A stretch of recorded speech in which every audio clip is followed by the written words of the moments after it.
Hey church, it's Wednesday and we are going through the last week of Jesus' earthly life.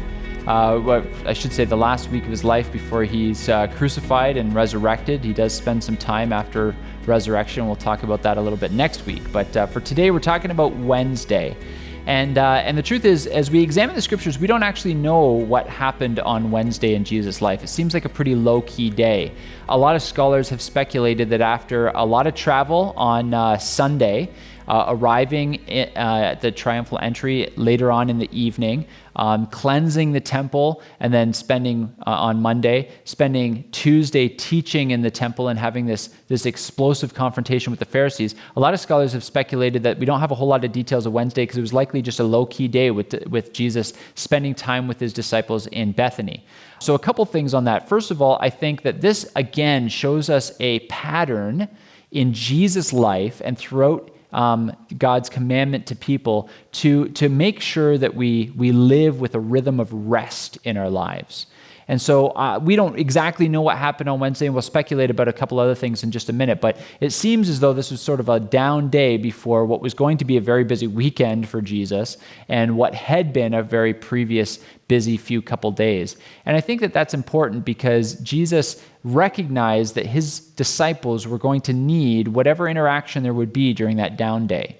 Whatever interaction there would be during those days. And so I would just say to you, especially right now, it's easy for right now as we're all cooped up and isolated, it's pretty easy for us to get caught up in getting these things done in the house and these things done in the house and these things done in the house and getting to all those projects. And that's good. Productivity is a good thing. We're supposed to be tired when our heads hit the pillow at night, but we're supposed to be tired with good things. And one of the things that we're supposed to do is incorporate rest.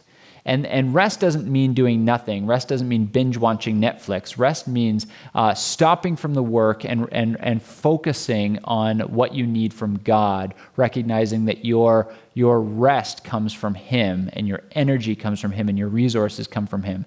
And so Jesus, very likely knowing that he was going to have a long couple of days ahead and had a few long days, took that day to do what Jesus did throughout his ministry. Throughout his earthly ministry, you read the Gospels, oftentimes it talks about how Jesus often would go off on his own and spend long time in prayer.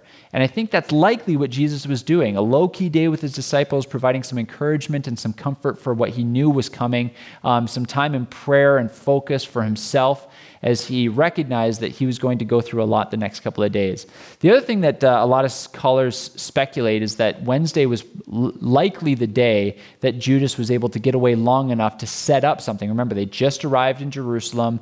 The confrontation with the Pharisees was just the previous day, so Judas understood that he was going to have to totally pick a side here because this conflict between the ruling Jews in Jerusalem and Jesus was not going to be able to be resolved after he said the blood of all the prophets is going to come down on your heads and this entire temple is going to be destroyed. Judas understood. And so a lot of scholars have speculated that this is probably the day that Judas went off and made the arrangements to betray Jesus.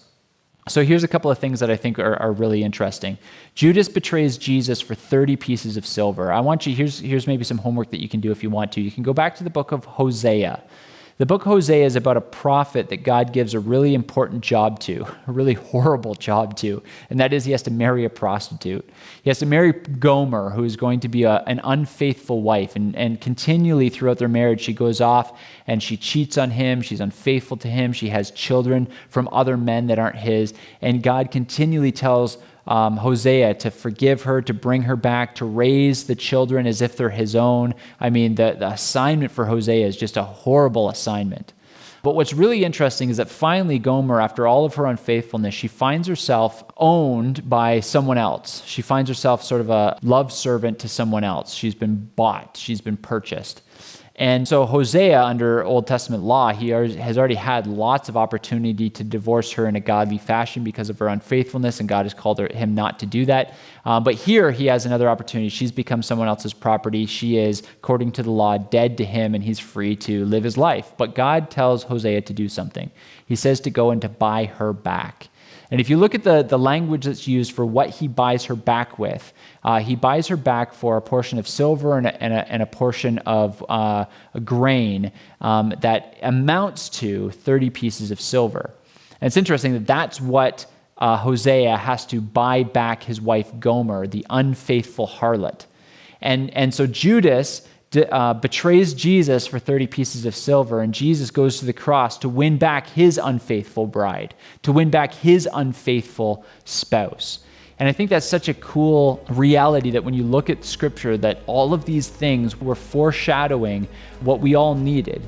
And that is, as the unfaithful harlots in this story, we needed Jesus to come and to buy us back, despite the fact that we've been unfaithful, that we have been untrustworthy, and that we have been wayward.